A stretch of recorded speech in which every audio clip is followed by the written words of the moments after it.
Bonsoir et bienvenue dans le Grand Talk, l'émission qui n'a pas peur des mots. Le 24 avril 2014, le gouvernement ivoirien organisait un séminaire sur la lutte contre la vie chère. Au terme des résolutions, la création du Conseil national de lutte contre la vie chère et l'identification de 7 secteurs prioritaires. L'éducation, la santé, le logement, le transport, les produits alimentaires de grande consommation et l'électricité. Mais contre toute attente, le 20 mai 2015, à Odiéné, à 876 km au nord d'Abidjan, le Conseil des ministres décide la révision à la hausse du coût de l'électricité. 11 mois seulement après sa mise en vigueur, les mesures suscitent la grogne sociale. Ajoutez à cela le prix du renouvellement du permis de conduire, l'augmentation du coût du transport, du logement et des denrées alimentaires. En somme, en Côte d'Ivoire, la vie est de plus en plus chère. Abidjan étant aujourd'hui la 43e capitale la plus chère du monde et la 17e en Afrique. Si le discours du président Alassane Ouattara, le 1er mai dernier, a eu l'effet de retarder le compte à rebours, il n'a pas totalement désamorcé la bombe sociale. Pour éviter l'explosion, quelle solution pour lutter contre la vie chère? Le Grand Talk ouvre le débat. Et avec moi ce soir, pour en parler, le docteur Ba Koné, vous êtes secrétaire technique au Conseil national de lutte contre la vie chère. Bonsoir madame. Bonsoir. Bienvenue dans le Grand Talk. Vous avez l'impression, vous aussi, que la vie coûte si cher en Côte d'Ivoire? Nous ne nions pas qu'effectivement Abidjan est cher et fait partie des villes les plus chères, mais le gouvernement travaille à cela. En face de vous, évidemment, 2 associations de consommateurs. Ça ne sera pas un combat de coq, mais un combat dans lequel on tentera, autant que faire se peut, de comprendre les enjeux justement de cette lutte contre la vie chère. Le docteur Doukoua Godet, vous êtes le président du conseil d'administration de la Confédération des organisations de consommateurs de Côte d'Ivoire. Bonsoir. Bonsoir, monsieur Baron. Les fédérations de consommateurs sont-elles écoutées par le pouvoir en place? De plus en plus. De plus en plus. Le discours du chef de l'État le 1er mai vous a nous a conforté dans cette position que nous sommes écoutés. Même si quelquefois on n'est pas suivi, mais nous sommes écoutés quand même. Écoutez, oui c'est vrai, écoutez, mais pas suivi forcément. Et puis le dernier invité, monsieur Soumaoro Ben Fali, vous êtes le président de la Fédération des consommateurs... le Réveil de Côte d'Ivoire, c'est ça? Président de la Fédération ivoirienne des consommateurs, le Réveil. Voilà, président de la Fédération ivoirienne des consommateurs, le Réveil. Pourquoi le Réveil, en fait? Le Réveil, parce que nous nous sommes rendus compte que les Ivoiriens, de plus en plus, aiment se plaindre dans les salons, dans les maquis, dans les grains. Mais quand il s'agit de se retrouver pour poser clairement nos problèmes, ils ont d'autres préoccupations. Et vous dormez peu dans votre association? Non, nous sommes des éveilleurs de conscience dans notre association. Nous ne dormons pas. Ok. On parlera évidemment de différents combats que vous menez et puis aussi le combat que mène le ministère du Commerce contre la vie chère. C'est un sujet qui préoccupe évidemment les Ivoiriens. Et nous avons tenté évidemment de nous en rendre compte par nous-mêmes. Nous sommes allés sur les marchés de la capitale. Nous avons tendu notre micro. La place là c'est 500, à 4 à 500 et à 4 à 300. Je prends un gamin petit panier 10 000 et bien placé 200. Pomme de terre à 500. Les prix de viande, on prix là-bas 1950 et puis on va à 2200. Il y en a le kilo à 300 francs, 350, 400 francs, jusqu'à 500 francs, 600 francs même. 3 résumés à 10 000 francs. Tu vas venir là, tu vas vendre à combien? Marché d'Abidjan en Côte d'Ivoire. Difficile de ne pas marquer son étonnement devant les étals de tomates, piments, ignames, oignons, aubergines, bananes ou manioc. Les prix cette année ont connu une flambée vertigineuse. À la bourse des valeurs des produits vivriers, investissez sur la banane ou le manioc, vous triplerez vos mises. Bref, pour être plus sérieux, le panier de la ménagère a aujourd'hui des allures de sachet plastique, pourtant interdit par le gouvernement. Ici, le temps des paniers fait partie des souvenirs autant que le miracle ivoirien. Mais comment cette situation est vécue par les consommateurs? On comprend rien, tout est devenu cher, un coup comme ça. On vend, on ne comprend pas, on ne sait pas ce qu'on fait. Mais maintenant, il prend crédit. Voici elle, il faut la demander. Je ne paye pas. Si elle finit, c'est là qu'elle donne son argent. tout est cher. La tomate, le kilo de tomate est passé à 2500, vous vous rendez compte? Avant, le payer à 400-500 francs, à la rigueur. Avant, avec 1000 francs, il y a au moins 10 têtes là-bas qu'on mange. Mais aujourd'hui, on va dans 2500. Aujourd'hui, le marché est très cher, on n'arrive pas à faire le marché. Les marchandises sont très chères. Moi, je suis venu faire le marché de 10 000 francs, mais 3 jours, mais je suis venu à sachet. Parce que c'est cher. Tout a augmenté. Partout d'ailleurs. On ne peut rien acheter aujourd'hui. Un marché qu'on faisait à l'époque, 10 000 francs, il faut avoir 20 000 francs pour le faire. Les choses sont passées pratiquement du simple au double. Parce qu'aujourd'hui, manger à Abidjan est un luxe. On ne peut même pas manger. Regardez, il y a 500 francs. Il peut faire quoi avec ça? Il y a 500 francs. Ça ne peut même pas suffire 2 personnes. Vraiment. Que l'État essaie de voir un peu notre situation. Ça va passer dur. Derrière ces constats alarmants, les commerçants sont-ils victimes ou coupables et que pensent-ils eux-mêmes de cette inflation? Ceux qui nous vendent, ils nous vendent ça cher. Ça ne dépend pas de où on prend, c'est là-bas qui est cher. Où on prend, c'est trop cher, ça ne nous arrange pas. Le premier temps qu'on prend là, c'est cher. Si on prend ça à moins cher, on fait à moins cher. Dans moyen, on gagne là, c'est ça on fait. Dans le stock là-bas, c'est cher. Il va prendre ça cher. Donc souvent même là, il peut prendre 1 kilo à 500, mais il est obligé de venir revendre ça au moins à 550. Mais une petite somme dessus quoi, pour pouvoir payer sa pâte. La banane, les gens qui étaient à Mali, les gens qui étaient à Guinée, les gens qui étaient à Burkina, les gens qui étaient un peu partout, ne riez pas. Les gens qui étaient un peu partout, et on se croise en brousse. Comme eux, ils ont l'argent sur eux, nous qui quittons à Côte d'Ivoire, on ne trouve pas banane. C'est formé, c'est pas formé, eux ils ramassent seulement, ça va. Et nous qui sommes là, on ne trouve rien. On retourne avec nous l'argent. Voilà où banane manque. Face à cette augmentation du coût de la vie, la capacité de résilience des consommateurs est extraordinaire. S'adapter ou mourir de faim. Tout le monde ici est embarqué dans le même navire ou du moins dans la même plantation. Et chacun sait que malgré les efforts consentis par le gouvernement, la loi du marché a des exigences qui s'imposent à tous. Le constat est clair, nos marchés sont chers. Si hier vous étiez un féru d'Atiéké, je vous conseille la baguette de pain ou le gari, mais avec quoi comme accompagnement? That is the question. C'était Fatim Camara sur les marchés d'Abidjan pour le Grand Talk sur Vox Africa. Un reportage de Fatim Camara sur les marchés d'Abidjan pour Vox Africa. Alors on l'a vu, hein, la première question qu'on serait tenté de vous demander, les prix. Pourquoi cette flambée des prix? Comment au ministère du Commerce vous analysez évidemment cette flambée des prix? Le président de la République a parlé du 1er mai de la sécheresse. Est-ce que ceci explique forcément cela? Ceci explique en tout cas la flambée des prix qu'on observe sur certaines denrées dans le secteur des produits vivriers. Effectivement, les aléas climatiques que nous connaissons ces derniers temps, la sécheresse, qui ont asséché les barrages, ont vraiment eu un effet très néfaste sur la production, que ce soit du manioc, notamment du manioc. Donc quand on parle de l'Atiéké qui est devenu très cher et sur notamment les zones de consommation, c'est-à-dire Abidjan. Il y a les aléas climatiques. Mais le président de la République l'a effectivement relevé. Il n'y a pas que ça. Et ça a été évoqué dans le reportage. Il se passe aujourd'hui dans le secteur du vivrier un certain nombre de phénomènes qui s'apparentent à des cartels.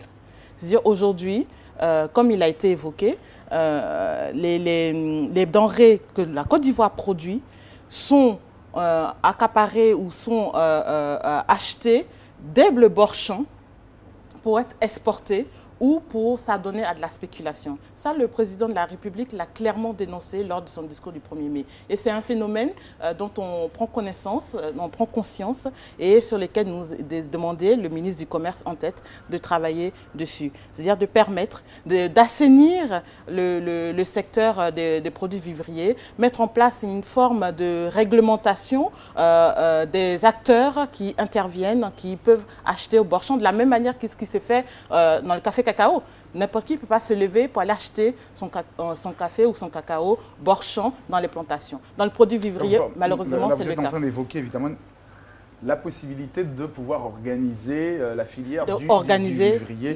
comme ça on peut organiser les différents autres conseils. Qui est une des explications. L'autre explication quand même qu'il faut prendre conscience, il faut dire, c'est que, par exemple, quand on prend l'exemple de la banane, mais ce n'est pas la saison de la banane. Les Ivoiriens, on doit prendre conscience que nos modes de vie ont évolué. On est devenus des citadins, essentiellement. Mais les modes de consommation doivent aller avec cette évolution. C'est-à-dire aujourd'hui, la banane, malheureusement, mais le ministère de l'Agriculture travaille pour ça, mais pour le moment, on n'y est pas encore totalement. C'est-à-dire qu'on ne peut pas produire, on ne peut pas avoir de la banane toute l'année. Et donc, forcément, le prix varie en fonction de la quantité, c'est-à-dire en fonction de l'offre qui est offerte.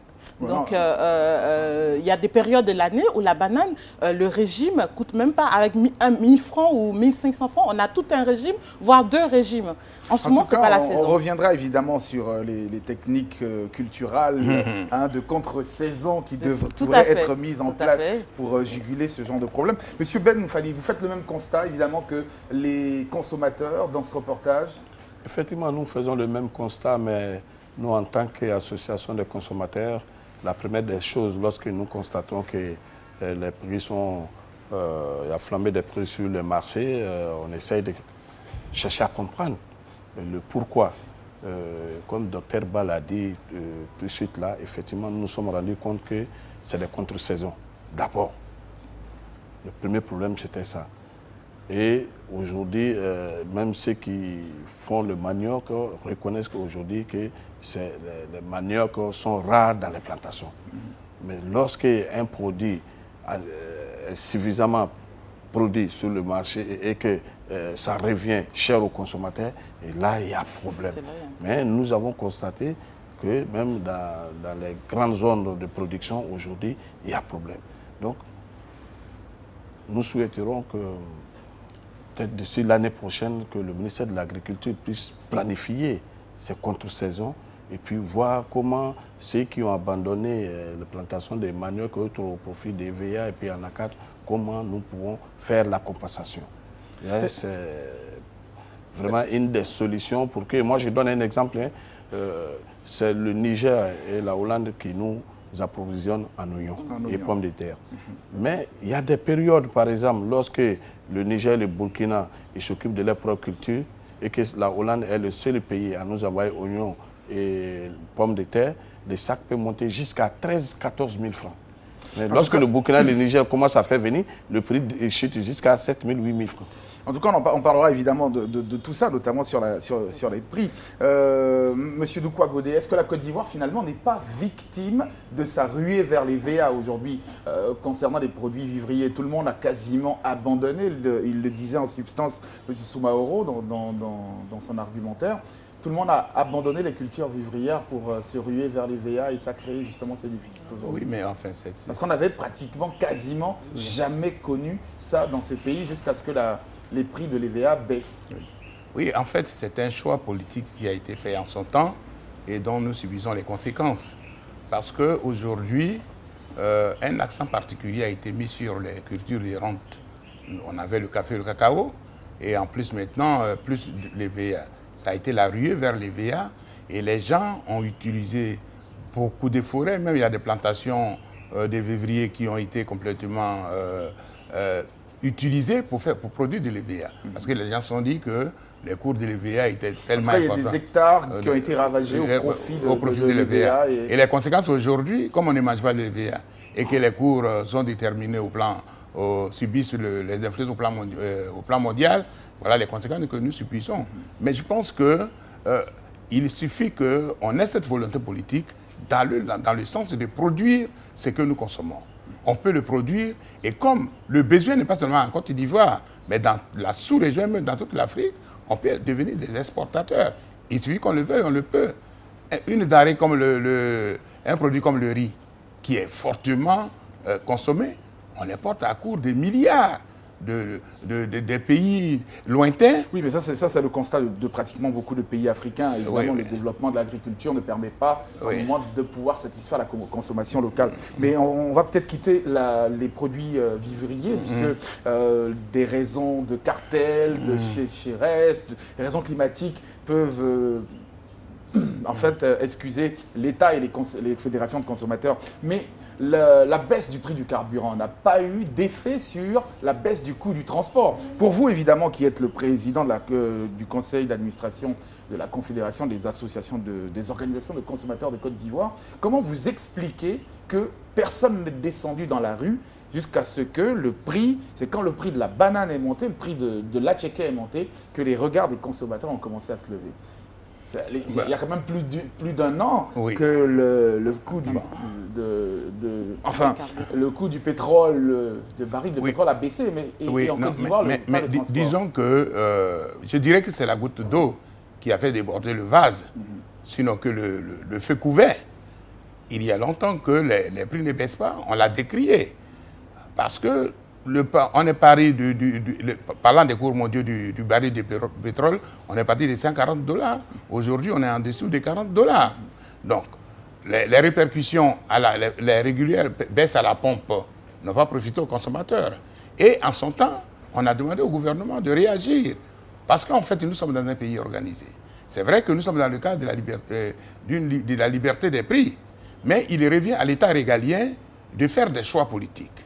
Et en même temps qu'il baisse les prix, il peut approcher les opérateurs du secteur du transport pour leur demander de faire un effort. Parce que n'oublions pas que si tous les transporteurs sont tous des consommateurs, si tous les consommateurs ne sont pas des transporteurs. Donc en fait, c'est des choses qui peuvent se faire, mais ça peut se négocier. Mais il suffit que cette volonté subisse.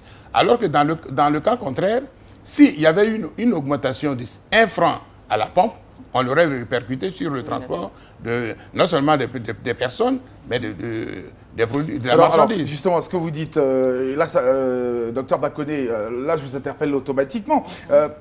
Comment a réagi le comité, c'est ça, le Conseil national de lutte contre la vie chère? Puisque depuis le temps que le prix du carburant a baissé, on n'a pas vu votre conseil se pencher là-dessus, attirer l'attention des autorités, ou bien vous l'avez fait sans que ça ne passe sur les journaux? Bien sûr que si, c'est-à-dire que nous l'avons décrié, et la preuve de cela, c'est encore une fois le discours du président de la République le 1er mai.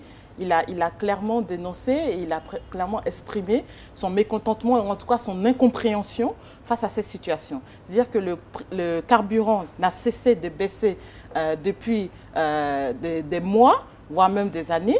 Et face à ça, on n'a aucune réaction des transporteurs, que ce soit au niveau des transports des personnes physiques ou des transports des marchandises.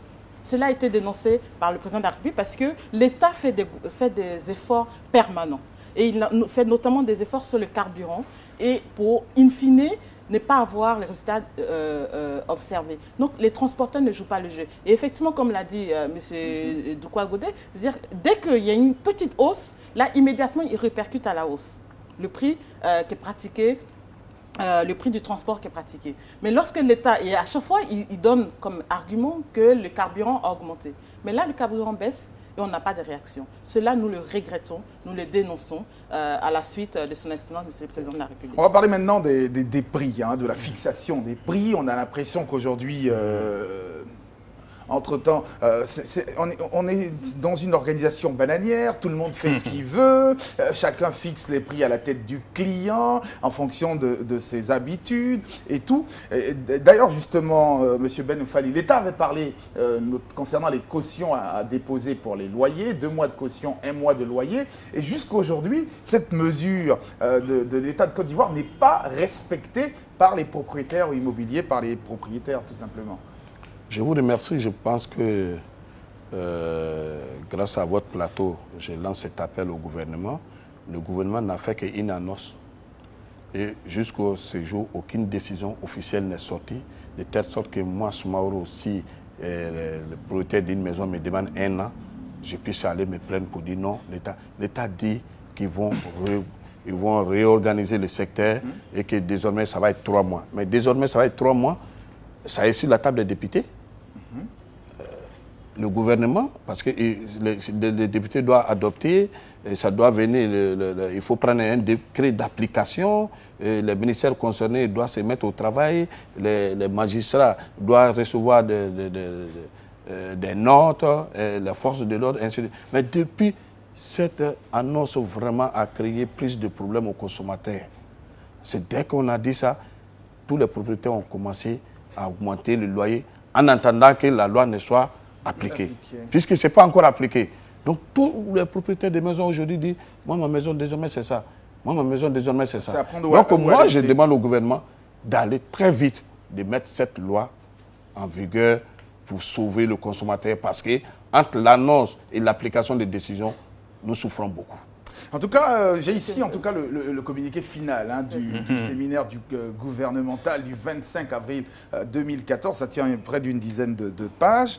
Et entre-temps, faire du coup, une des résolutions hein, au niveau du logement, faire baisser le coût du loyer avec la limitation du nombre de cautions, de loyers d'avance exigés, la mise en place d'une commission chargée de suivi de l'évaluation, de contrôle des exonérations et tout, accroître la production. En fait, beaucoup de choses ont été dites, beaucoup de choses ont été données. Mais pourquoi et comment, on veut savoir qui fixe les prix dans ce pays. Je peux aujourd'hui, moi, me lever, et faire mon commerce et fixer les prix comme je veux sans en être inquiété par... Oui, c'est-à-dire qu'il faut savoir qu'en Côte d'Ivoire, la réglementation en matière des prix a connu deux principales étapes. La première, c'est celle qui va depuis 1960 jusqu'en 1991. Et effectivement, à cette période, les prix étaient fixés, la majorité des prix en tout cas étaient fixés par le gouvernement, c'est-à-dire par le ministère du Commerce. C'est-à-dire, très concrètement, comment ça se passait? Je suis un opérateur, je vais exercer dans tel domaine, je vais voir le ministère du Commerce qui me donne les prix, le prix maximum que je dois pratiquer. C'était comme ça, jusqu'en 91. Mais depuis 91, ça fait plus de 20 ans, d'accord? Ce n'est plus le cas. C'est-à-dire, les prix sont libres. À ce jour où on parle, il n'y a que 6 produits. Il y a 6 produits dont les prix sont encore réglementés par l'État. Je vais vous les citer et vous allez voir que dans ces prix-là, il n'y a aucun produit alimentaire. Il y a le carburant, bien entendu, le prix du carburant dont on vient de parler, le gaz butane, les livres scolaires primaires d'édition locale, les médicaments et les produits pharmaceutiques, l'eau et l'électricité. Vous voyez, ce sont les seuls produits à ce jour qui sont encore réglementés par l'État. Et dans ces produits-là, vous voyez, il n'y a aucun produit d'ordre alimentaire. Tous les autres produits sont libres, sont libéralisés. Ça veut dire quoi? Ça veut dire que les prix sont formés selon l'offre et la demande. Et effectivement, là où une offre abondante, les prix baissent. C'est en cela où le gouvernement joue pleinement son rôle, c'est-à-dire ouvrir... Doit jouer pleinement son rôle ou joue pleinement son rôle? Il joue déjà son rôle. Il joue son rôle. Quand vous dites il joue son rôle, quel rôle joue-t-il? Dans la mesure où je vais vous donner deux exemples très concrètement. Madame, s'il vous plaît, vous venez de nous présenter 5 produits, bon, essentiels évidemment pour la vie de tous les jours, mais qui n'ont pas autant d'impact que le prix de l'oignon, de la banane, du riz, du lait, du maïs. Oui. Non, le rôle du gouvernement n'est pas de fixer le prix en soi. Enfin, en soi. Le rôle du gouvernement aujourd'hui... Vous nous avez déjà cité au moins 5 produits sur 1 million que l'État dont l'État a fixé le prix. Ça veut dire qu'il peut aller plus loin que 5, l'État de Côte d'Ivoire. Il peut aller plus loin, mais on a des engagements au niveau international qui font que... Quels sont vos engagements au niveau international? Quels sont les engagements au niveau de l'OMC, on a des engagements auprès de du FMI, de la Banque mondiale, qui font que si on est passé d'une étape à la seconde étape, c'est qu'on était dans l'obligation de le faire. Donc on ne va pas revenir sur l'histoire, mais la Côte d'Ivoire a quand même des engagements au niveau international. D'accord. Maintenant, ce n'est pas pour ça qu'on laisse l'anarchie s'opérer. Quoi qu'elle existe, hein, quoi qu'elle existe. Parce que tous les secteurs, quand on prend par exemple le secteur du transport qui n'arrive pas concrètement à appliquer évidemment la baisse imputée au prix du carburant sur le prix du transport. Oui, non, on est d'accord, mais ça ne veut pas dire qu'on reste inactif et qu'on regarde sans agir. On agit, c'est-à-dire le rôle aujourd'hui, ce que les Ivoiriens doivent comprendre, c'est que le rôle du gouvernement, du ministère du Commerce et du gouvernement dans son ensemble, c'est un rôle d'assainissement, d'encadrement du marché. pas de fixer les prix, mais de permettre à ce que l'exercice fonctionne correctement, que le marché fonctionne correctement, qu'il y ait une saine concurrence. Et c'est la saine concurrence qui permet, aux consommateurs d'avoir un prix abordable. Monsieur Doukoua-Godé, l'État travaille pour nous finalement. L'État fait beaucoup de choses. L'État fait beaucoup de choses. L'État travaille pour nous. Mais vous, les consommateurs, vous ne semblez pas, les fédérations, nous répercuter ça à nous, les petits consommateurs que nous sommes. On n'a pas l'impression, parce que dans vos agissements, on a l'impression que l'État ne travaille pas. Mais écoutez, Dr Bakoneh, l'État fait énormément d'efforts. Bon, disons que dire que l'État ne fait rien, ce serait faire un mauvais procès à l'État. Disons qu'il y a des décisions qui ont été prises. Nous sommes dans un cadre concurrentiel. Et le cadre concurrentiel suppose des instruments pour veiller sur la bonne application de la concurrence. Et c'est pour cela, au niveau du ministère du Commerce, il y a la commission de la concurrence et de la lutte contre la vie chère, que le président a remis en selle, qui existait depuis 2001 ne fonctionnait plus. Et en 2013, par une ordonnance, le président de la République, voyant l'importance de cette commission, l'a mise en place. La question que nous nous posons, et elle a pour mission, pourquoi? Pour veiller au bon fonctionnement de la concurrence. Parce que dans le cadre concurrentiel, il y a plusieurs pratiques. Il y a les pratiques collectives, c'est-à-dire qu'il peut y avoir des ententes illicites, c'est-à-dire on peut être plusieurs opérateurs et puis on s'entend pour fixer un prix. Ce sont des ententes illicites. Il revient à la commission de déceler et de poursuivre les contrevenants. Il y a ce qu'on appelle les abus de position dominante. C'est-à-dire que l'opérateur on a deux opérateurs, moi je peux je peux accaparer l'autre opérateur. Vous voulez parler de monopole, on parlera aussi du monopole de la CIE dans ce cas, le monopole de la CIE, de la SODECI, que le président a remis en cause. Parlant de monopole... Non, mais parlons de ce que vous faites vous-même concrètement, vous en tant que... Ce que nous faisons... Qu'est-ce que vous faites en fait? Parce qu'on a l'impression que vous ne faites pas grand-chose. Non, notre rôle... Notre rôle est très, très, très important. Nous pouvons dire que nous sommes des EVR de conscience. Nous sommes là pour appeler l'État à faire respecter nos droits. Parce que nous avons certes 8 droits, mais qui protègent nos intérêts. On va continuer tout à l'heure à savoir. Monsieur Ben Fally, évidemment, pour rester avec vous, on a l'impression que l'État est impuissant face à l'anarchie qui existe. L'État ne peut rien faire finalement. Dans quel secteur? Justement, dans le secteur de la lutte contre la vie chère. Aujourd'hui, quand vous allez sur les marchés, les prix sont fixés à la tête du client. Quand vous allez dans l'immobilier, dans le transport, aujourd'hui, les lignes les gares sont... C'est-à-dire que n'importe qui se lève et crée une ligne de transport, Cocody, Marcory, un autre se lève, va créer ainsi de suite. Rien n'est absolument réglementé. Et comment vous, évidemment, vous informez le gouvernement sur ces choses-là? Je vous remercie. Je pense quand même que l'État a sa part de responsabilité. Mais quelle est votre part de responsabilité? Nous, les consommateurs, nous avons notre part de responsabilité. Parce que pour votre propre gouvernement, la plupart font l'amalgame entre une association et un syndicat. C'est là, parfois, où les gens ne voient pas l'efficacité de notre lutte. Nous ne sommes pas des syndicats.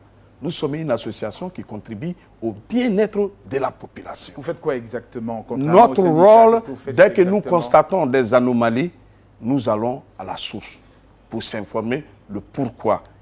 Comment nous pouvons négocier. Oui, mais quand vous êtes allé à la source, ça fait 2 ans qu'on est tous à la source. Non, pas 2 ans, ça fait des années depuis la libération. Voilà, rien n'évolue, vous êtes toujours... Si les choses telles que vous nous jugez, s'il n'y a plus de problème, on n'aura plus notre raison d'existence. C'est parce que tous les jours que Dieu fait, il y a problème au niveau des consommateurs que nous existons. J'ai l'impression que dans votre vision, nous sommes venus juste pour régler un problème et puis c'est fini. Non.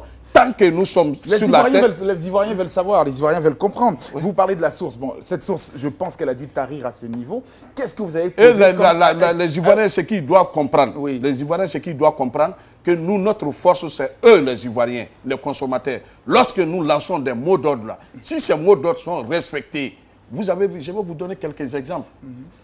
La dernière facture de l'électricité, même si on n'est pas encore arrivé sur le chapitre, il a failli que ça touche l'ensemble pour que nous, dès que nous avons, j'ai été le premier, le conseil des ministres de Guinée, j'étais à Yamoussoukro, j'ai fait une déclaration pour condamner cette augmentation. Et je suis venu, sur les réseaux sociaux, j'ai invité les Ivoiriens à une rencontre pour faire annuler cette décision avant qu'elle ne soit appliquée. Vous n'avez pas été suivi? On n'a pas été suivi par les Ivoiriens. En janvier, nous sommes revenus encore. Un de vos collègues aussi sur l'émission que j'ai pris pour témoin. Les Ivoiriens n'avaient pas encore reçu les factures, ils ne se sont pas sentis concernés.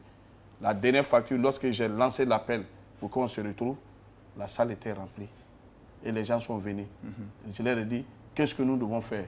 Et pendant que nous étions à cette réunion, on a été appelés par les autorités, puisque quand vous faites une réunion, il y a des renseignements généraux, qui nous ont appelés pour dire, suspendez vos manifestations. Le président de la République a entendu votre cri de cœur.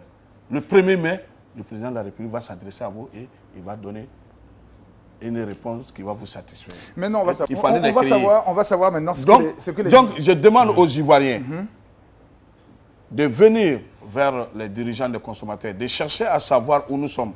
Parce que quand un parti politique fait le meeting à Yopougon, à Koumassi, à Port-Boué, il marche à pied pour aller écouter les meetings. On ne paye pas les transports, on ne leur donne pas à boire, et il revient, et le soir, il ne peut pas nous dire ce qu'ils ont eu comme satisfaction, comme résultat à ces meetings-là. Mais lorsque nous lançons un appel, venez, c'est pour votre quotidien. Monsieur Fally, je sais que vous faites beaucoup, mais vous êtes des associations. Est-ce que le ministère a répertorié le nombre exact d'associations, de fédérations, de confédérations, de congrégations, permettez l'expression, de consommateurs en Côte d'Ivoire? On peut estimer à combien? Le nombre. Le nombre, ils sont nombreux, il y en a plus d'une centaine. On est en train de faire le recensement, c'est-à-dire ceux qui se sont déjà ceux qui ont été... Maintenant, il y a ceux qui se disent associations et qui ne sont pas légalement constitués. Parce que si on regarde légalement constitués, on arrive quand même à une bonne cinquantaine. Une bonne cinquantaine. Mais il y a des fédérations, c'est pour ça qu'il y a des fédérations. Là, au niveau des fédérations, il y en a 4 ou 5. Mais quand vous parlez des Ivoiriens, la plupart du temps, quand vous dites que les Ivoiriens ne viennent pas à vos meetings, et d'ailleurs on écoutera les Ivoiriens juste après votre intervention, et ils veulent savoir pourquoi vous êtes aussi nombreux et on a l'impression que vous prêchez seul, monsieur Fally, dans le désert.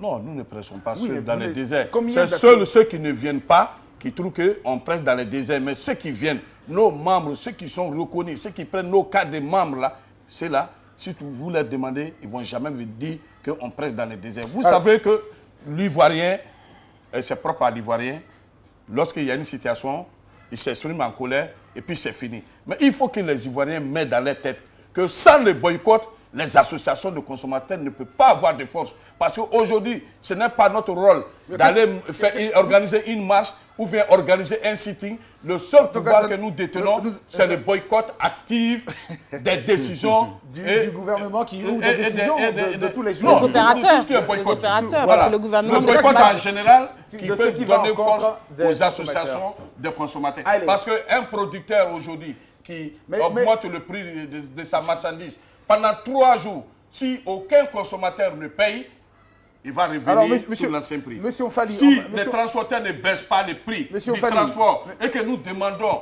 aux populations, la journée d'aujourd'hui, nous ne devons pas emprunter de véhicules de transport. Si aucun consommateur ne monte dans le véhicule de transport, les associations de consommateurs vont être crédibles et les décisions vont être appliquées. Monsieur Fally, je voudrais vous rappeler que vous n'êtes pas en meeting, mais on vous concède évidemment le fait que beaucoup de choses vous énervent. Mais on va comprendre pourquoi les Ivoiriens même ne vont pas dans vos différents meetings. Comment jugent-ils les différentes associations de consommateurs? Voici notre Vox Pop. Bien, je pense que ces associations-là ne jouent vraiment pas leur rôle. On ne les sent pas auprès de la population. Franchement, on ne les sent pas. On ne sait même pas où ils existent, on ne sait même pas où ils sont. Et on se rend compte que chaque fois, les droits des consommateurs sont beaucoup bafoués. Franchement, moi, je ne vois pas leur travail sur le terrain parce qu'on dit que ça existe, mais je vois vraiment, particulièrement ce qu'ils font, je ne vois pas. Je ne vois pas vraiment l'impact de leur travail sur vraiment le prix des denrées alimentaires. Les associations de consommateurs il n'existe pas en Côte d'Ivoire. Il n'existe pas. Mais on ne le sent pas. Chacun assis, mais c'est vrai, ils trouvent que non, chacun assis dans son petit salon, chacun assis dans son salon, c'est vrai. C'est eux qui doivent défendre la population, c'est eux qui doivent galvaniser la population, c'est eux qui doivent dire, bon, voilà ce qu'on veut, voilà ce qu'on fait. Ils créent des associations juste pour se remplir la poche. Quand ils n'ont rien à faire, celui-là se lève, ils créent une association de consommateurs, ceci, cela, c'est pour remplir la poche, ils n'existent point. Les associations de consommateurs n'existent pas, ne font rien, en tout cas pour le panel que nous avons interviewé. Le constat est clair, le résultat est le même, vous ne faites absolument rien. Alors les Ivoiriens veulent savoir, qu'est-ce que vous faites réellement?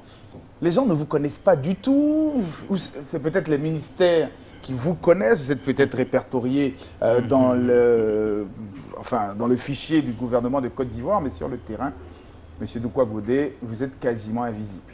Non, mais enfin, c'est un mauvais procès qu'on fait aux associations de consommateurs. C'est un constat. Oui, non, mais attends. Mauvais ou pas, mais oui, le fait est que les Ivoiriens ne vous voient pas sur le terrain. C'est-à-dire, les Ivoiriens, ceux qui disent qu'ils ne nous voient pas, peut-être que nous sommes 22,5 millions d'habitants en Côte d'Ivoire.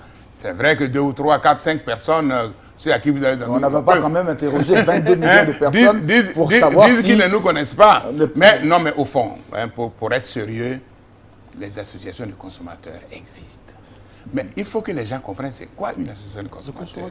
Alors c'est quoi une association de consommateurs? C'est-à-dire qu'une association de consommateurs, c'est un ensemble de personnes qui se réunissent pour défendre les droits des consommateurs en vue de la promotion et de la protection de leurs intérêts économiques, physiques et juridiques. Donc, c'est une organisation de la société privée. Des gens qui vont en assemblée, qui créent une association. Et en même temps qu'ils créent l'association, ils portent la mission vers les autres à travers les médias et ils demandent aux autres de venir adhérer. Parce que on a des droits, mais ce qui fait la force d'une association, ce sont nos devoirs. Et l'un de ces devoirs-là, c'est la solidarité. Comme le disait... La solidarité avec qui, en fait? La solidarité avec le gouvernement ou la solidarité... avec les consommateurs. La solidarité avec les consommateurs. Avec les consommateurs. Qui, eux, ne vous voient pas votre... C'est-à-dire que, moi, on dit le prix du gaz butane de 12 kilos est de 5 100 francs actuellement. Et dans le quartier, je porte l'information d'abord à travers la presse, c'est-à-dire que le gouvernement fait un communiqué pour dire que ce produit, au moins, le prix est réglementé. Donc, ça coûte 5 500 francs. Dans le quartier, moi, j'arrive, j'informe les gens, je leur dis, écoutez, le revendeur qui est là ne doit nous vendre que le gaz à 5 100 francs.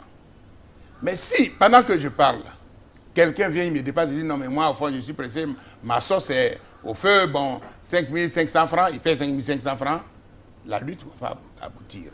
Mais si nous tous, on est solidaires, et comme je le disais tantôt, qu'on dit, non, monsieur, vous êtes là, c'est 5 100 francs, si vous ne nous vendez pas à 5 100 francs, si c'est 5 200, personne ne paye.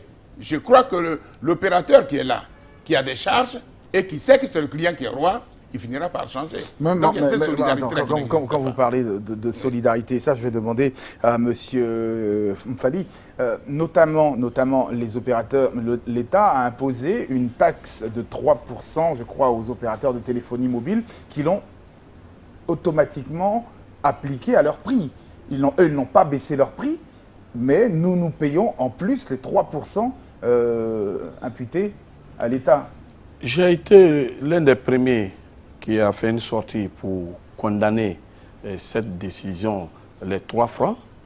Et j'ai même demandé à rencontrer M. le ministre d'éthique qui m'a reçu, où je suis allé lui dire de vive voix que les consommateurs que nous sommes, nous ne comprenons pas que les 3 francs que l'État a mis sur les opérateurs de téléphonie mobile soient répercutés immédiatement sur les consommateurs. Et je pense que cette discussion, M. le ministre et moi, nous allons faire des analyses.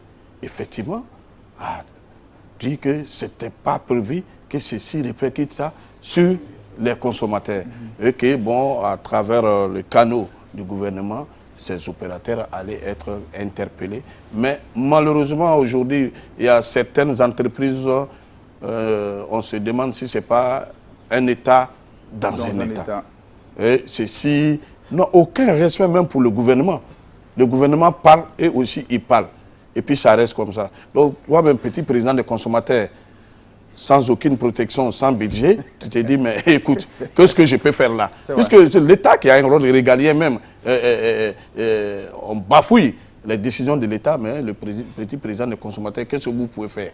Et pour aborder dans le même sens, il y a eu plusieurs choses. Cette téléphonie-là, lorsque même si vous avez perdu votre papa, qui a fait que vous n'avez pas pu recharger, on va couper votre numéro et on va réattribuer à quelqu'un. Mais à un moment, il y a un câble qui avait été volé ou bien coupé sous-marin à l'époque, où au niveau d'une société de téléphonie, on ne pouvait pas appeler l'Internet. Mais j'ai dit, ah non, le consommateur ne peut pas être responsable de ça. Il doit payer. Et j'ai organisé une conférence de presse en vue de préparer une plainte contre la société. Même la presse qui est venue couvrir ma sortie, on leur a dit, si ça sort, les consommateurs ne payent pas les journaux, c'est nous, on vous donne publicité. Si vous faites passer ça, on ne va plus vous donner des parts. Et finalement, votre information n'est pas passée dans la presse. Voyez-vous dans les difficultés avec lesquelles... Parce que d'abord, nous sommes des structures qui ne sont pas, quand certaines viennent dire qu'ils se remplissent les poches. L'État de Côte d'Ivoire, jusqu'à preuve du contraire, peut-être que ça va venir, jusqu'à ce jour, ne nous donne pas 5 francs pour mener nos activités. Pour parler comme quelqu'un. Et les consommateurs eux-mêmes, il n'y a pas un qui est venu un jour pour dire le combat que vous avez entamé est un combat noble. Moi, en tant que consommateur, je contribue à hauteur de 5 francs pour vous permettre de mener votre combat. L'argent, c'est le nerf de la guerre. Notre combat s'arrête en fonction de nos moyens. L'État même qui a un budget colossal, qui a toutes les structures à sa disposition, parfois on trouve que l'État même ne fait rien. Donc ce n'est pas les associations de consommateurs que nous sommes, que les gens vont venir s'arrêter, ils ont tout réglé. Mais cela ne nous décourage pas. Ils sont nombreux des consommateurs qui nous saisissent directement. On se met devant eux, au niveau de l'électricité, au niveau de l'eau, au niveau des téléphonies. Moi, je vous sur ce plateau, la personne se reconnaît. J'ai eu à défendre des dossiers auprès d'une téléphonie mobile qui a été dédommagée à hauteur de 30 millions. Vous faites beaucoup. Alors, M. Fally a dit quelque chose de très important. L'État de Côte d'Ivoire se dédie par moment. Qu'est-ce que vous faites, le Conseil national de lutte contre la vie chère, quand, par exemple, l'État décide d'augmenter les factures, quand l'État décide on a l'impression que ce Conseil national-là n'est là qu'à titre consultatif. Vous parlez vulgairement comme les Ivoiriens, vous êtes payés à ne rien faire finalement. Pas du tout. Il faut comprendre en quoi... Déjà, le Conseil a été créé il y a 1 an et demi à peine d'existence. Même pas encore 1 an et demi. Oui, mais bon, cela ne vous dédouane pas. Non, cela ne nous dédouane pas. Non, mais il faut à chaque fois, vous êtes jeune, vous êtes nouveau. Non, le ministère du Commerce, mais c'est quand même une entité qui, depuis longtemps, réfléchit sur ces problèmes avant de formaliser ça dans ce Conseil. On ne se dédouane pas en disant qu'on est jeune. Mais ce qu'on veut dire, c'est que le système, c'est-à-dire le mode de fonctionnement du Conseil est inédit. Est inédit en Côte d'Ivoire et inédit en Afrique. C'est-à-dire qu'un Conseil qui le gouvernement ayant pris conscience que la lutte contre la vie chère est multiforme et donc doit être traité de manière transversale, a décidé de créer un conseil qui va réunir autour de la table l'ensemble des acteurs. Oui, mais ça on le sait, madame. Vous n'allez pas sur ce plateau nous rappeler vos fonctions, vos attributions. Je ne vais pas vous rappeler les fonctions, mais je vais vous dire quelque chose qui est inédit pour la mise en place. Madame Ba, qu'est-ce que vous faites au-delà de ce que vous allez nous dire? Je sais que vous travaillez de concert avec les associations, les gens sur Internet. Avec les secteurs privés. Oui, mais qu'est-ce que vous faites exactement? Quel est le combat que vous avez gagné depuis depuis la mise sur pied du Conseil national de lutte contre la vie chère? Qu'est-ce que vous avez gagné comme combat? Les Ivoiriens veulent savoir. L'un des combats, si on peut sans remonter très loin, c'est les mesures que le président de la République a pris le 1er mai. que oui, ce soit au niveau... ça, c'est pas au niveau de la lutte contre la vie chère. Je peux vous rappeler évidemment que le chef d'État a senti venir la grogne sociale. Il a senti venir la grogne sociale. Voilà. Il fallait des personnes interpellées pour tirer la sonnette d'alarme et pour donner des preuves concrètes. Parce qu'effectivement, on peut sentir la grogne sociale, mais on se peut se demander le bien fondé. Mais il a fallu donner des factures au président de la République, dire voilà, faire une étude entre les factures d'avant et les factures d'après pour montrer le taux d'augmentation. Ça, c'est un travail, nous on fait un travail d'information au gouvernement et des recommandations. Et le gouvernement prend ses responsabilités. Et ce qui a été fait par le président de la République, effectivement. Donc, comme je vous l'ai dit, aujourd'hui, on ne peut pas fixer le prix. C'est-à-dire dire que tel produit doit coûter tant, on ne peut pas le faire. Ni le gouvernement, ni qui que ce soit, parce qu'on est dans un régime libéral. Alors, on assainit la concurrence. Vous tire la sonnette d'alarme. On informe, on encadre, on régule le marché. On va écouter justement le chef de l'État de Côte d'Ivoire, son Excellence le président Alassane Ouattara, dans son discours du 1er mai, précédé évidemment par les discours des associations de consommateurs. Excellence, la question de l'électricité de l'eau est beaucoup trop sensible pour qu'on laisse la CIE et la SODECI jouer avec le nerf des populations et des Ivoiriens. Avec des prix qui grimpent tous les 2 mois, des prix qui n'ont rien de social et qui au contraire aggravent l'inflation que la baisse du coût de carburant n'arrive pas encore à juguler. Ou alors, Excellence, c'est l'État lui-même qui veut reprendre de la main gauche ce qu'il a donné de la main droite. Excellence, Monsieur le Président, la réforme du permis de conduire. On nous demande de payer 10 100 francs. Excellence, c'est pourquoi à justice ou à tort, certains d'entre nous pensent que c'est une manœuvre cosmétique pour faire passer de la pommade d'un racket organisé. La criminalité urbaine qui enfle chaque jour que Dieu fait, notamment la recrudescence du phénomène des microbes, des coupeurs de route. Les prix des denrées alimentaires de grande consommation, l'électricité, l'eau, le téléphone, le transport, sont anormalement élevés au point que les travailleurs ne peuvent plus faire face aux charges. L'augmentation du pouvoir d'achat des Ivoiriens et la lutte contre la vie chère sont des préoccupations permanentes. Donc j'ai décidé de l'annulation pure et simple de l'augmentation de janvier 2016. Il y a un certain nombre de dispositions à prendre pour rendre notre système de délivrance des permis moderne. Et c'est ce que j'ai demandé au Premier ministre. Et donc, en attendant, je décide la suspension de cette opération. Le chef de l'État ivoirien, évidemment, mesure saluée, peut-être par les Ivoiriens. Et puis, on va regarder dans ce reportage comment les Ivoiriens jugent cette mesure du chef de l'État. Il a tenu un discours responsable. Ce discours est apaisant, rassurant et même promoteur.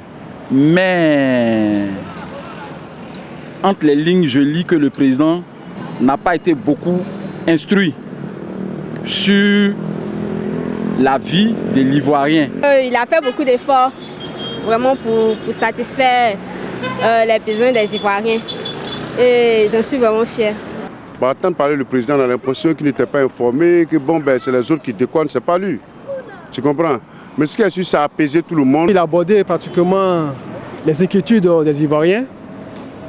Et là, ce qu'on attend aujourd'hui, c'est que les décisions qui ont été prises soient vraiment mises en application.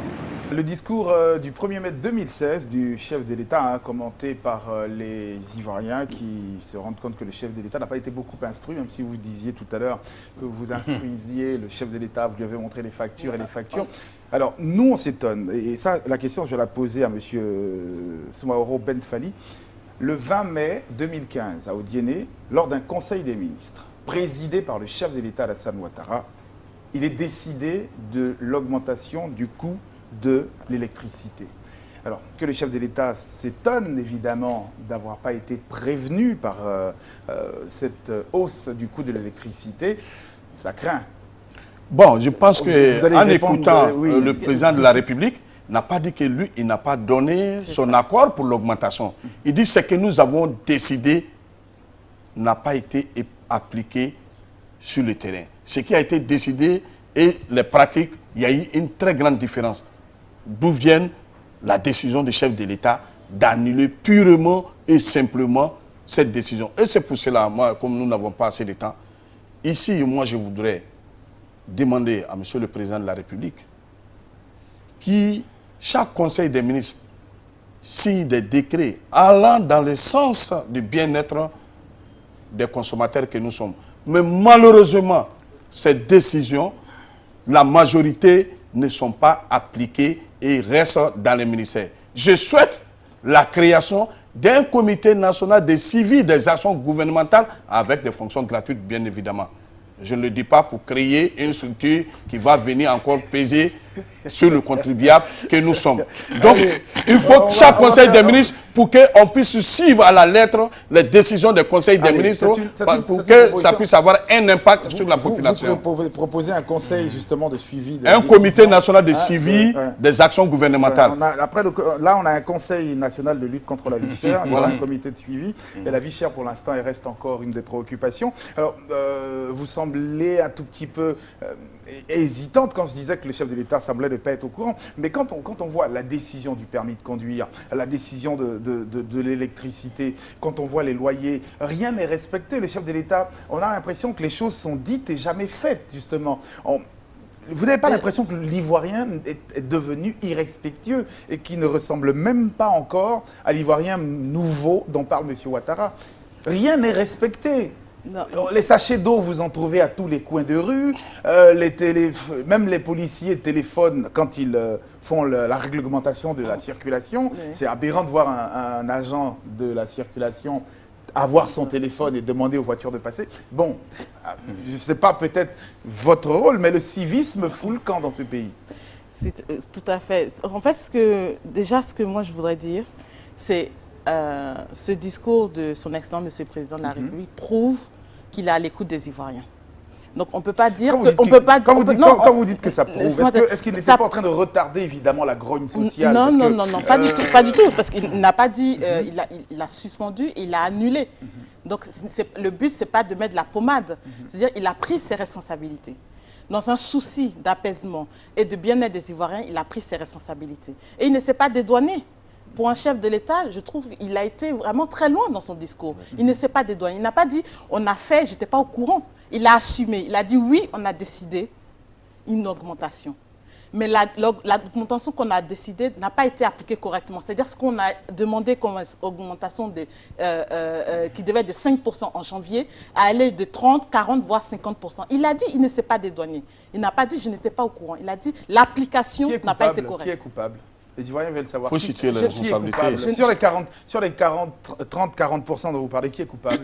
Non, moi je ne suis pas magistrate. Vous n'avez pas mené l'enquête, hein? Je ne suis pas magistrate pour savoir, mais son Excellence l'a clairement dit. Donc il ne s'agit pas de dire l'État ne fait rien, il dit on a décidé, mais j'assume mes responsabilités. Ça c'est le premier point que je souhaite souligner. Deuxième point, on ne peut pas dire que l'État ne fait rien, puisque quand vous citez la loi sur le logement qui a été adoptée en Conseil des ministres.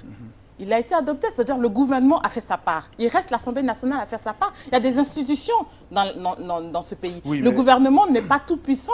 Il y a des contre-pouvoirs, et ce qui est normal. Nous comprenons évidemment que vous défendez la position du gouvernement. Il ne faut pas dire que l'État ne fait rien. Personne n'a dit que l'État ne fait rien. On a l'impression que l'État attend. L'État attend quand le problème finit par se poser pour réagir. Le chef de l'État a été suffisamment interpellé par les organisations de consommateurs sur la hausse du prix de l'électricité. Quand il n'était pas encore appliqué, tout le monde a dit que ça allait être une mauvaise mesure. Il a fallu que ça devienne une mesure impopulaire pour que le chef de l'État se prononce là-dessus. Non, ce n'est pas la mesure, parce qu'il y a déjà une première augmentation en septembre. En tout cas, les effets deviennent impopulaires maintenant. Non. C'est-à-dire, en septembre, il y a une première augmentation. Est-ce qu'il y a eu la même grogne? Non, parce que l'augmentation a été respectée. Elle était latente. Qu'est-ce qui s'est passé? C'est lorsque la première augmentation est passée quasiment inaperçue parce qu'elle a été respectée. Le taux a été respecté. C'est la deuxième du mois de janvier qui est été source de grogne parce que l'application n'a pas été correcte. Monsieur Doukoua Godé, peut-être un dernier mot avec vous pour clore. Je sais que beaucoup de choses peuvent être dites, doivent être dites, mais si vous deviez conclure, notamment en analysant les propos du chef de l'État et peut-être sur une note d'espoir pour les consommateurs ivoiriens qui vous regardent. Ben, je voudrais dire merci au chef de l'État d'avoir pris cette décision, mais il peut aller, il faut aller plus loin. Il faut qu'il aille plus loin. Nous disons que les Ivoiriens n'ont pas d'argent. Point d'augmentation. Il faut purement et simplement abroger l'arrêté interministériel qui procède aux augmentations. C'est tout simple. Si on l'a fait, c'est terminé, on ne revient pas là-dessus. C'est un arrêté qui dit de... Mais c'est un arrêté, vous aviez vu la date où cet arrêté avait été à cette augmentation. Mais cette augmentation est formalisée dans un arrêté interministériel. Et c'est cet arrêté qui existe. Mais le président est même allé plus loin, il a annoncé la libération du secteur. S'il vous plaît. C'est pas l'arrêté qui parle de la libération du secteur. Non, je dis le président est allé au plus loin de l'arrêté. Je vais vous rappeler, je vais vous dire que la libéralisation du secteur n'est pas nouveau. La libéralisation du secteur existe dans la loi portant code de l'électricité qui existe, qui a été votée par l'Assemblée nationale de Côte d'Ivoire en mars 2014. Donc cette libéralisation, elle existe dans les textes. Il n'a fait qu'annoncer et il a dit. Il n'a pas appliqué et commencer le processus. Non, j'ai dit. Bon, messieurs, dames, il a annoncé et j'ai dit, l'augmentation du coût de l'électricité est partie de cet arrêté interministériel qui a écrit noir sur blanc qu'il va y avoir des augmentations. Et depuis le début, on avait dénoncé cet arrêté. Depuis qu'il a été pris, on l'a dénoncé, on dit que cet arrêté risquait de créer problème. Et c'est la goutte d'eau qui a fait déborder le vase. Et je vous dis, tant que cet arrêté n'est pas abrogé et qu'il existe, en 2017, on va revenir dans la même situation. Parce que vous parliez de l'Ivoirien nouveau, mais c'est justement aujourd'hui l'Ivoirien nouveau. C'est celui qui sait se lever quand il voit que ses intérêts sont menacés. Merci en tout cas, je sais que vous avez tous et toutes envie de dire beaucoup plus de choses. Merci à M. Soumaoro Ben Mfali, qui invite tous les Ivoiriens à prendre part à tous ces mots d'ordre. Si vous écoutez M. Soumaoro Ben Mfali, si vous mangez, dormez ou vous vous réveillez, en tout cas, arrêtez tout et allez écouter, évidemment, le discours du président de la Fédération ivoirienne des consommateurs, Le Réveil. Elle était avec nous pour défendre un tant soit peu les intérêts de l'État de Côte d'Ivoire. Ça n'a pas été facile. Docteur Bakonné, je rappelle, vous êtes secrétaire technique du Conseil national de la lutte contre la vie chère. Et on vous souhaite quand même de gagner ce combat, pas facile, dans cet environnement de sécheresse et de concurrence déloyale. Et puis, Monsieur Doukoua Godé, vous êtes le président du conseil d'administration de la Confédération des organisations de consommateurs de Côte d'Ivoire. Entre consommateurs et gouvernement, vont-ils finir par s'entendre? Va falloir qu'un jour ils s'asseyent sur la même table pour manger ensemble les mêmes plats. Merci d'être resté en notre compagnie. C'était Jean-Jacques Varol pour le Grand Talk, l'émission qui n'a pas peur des mots. À bientôt.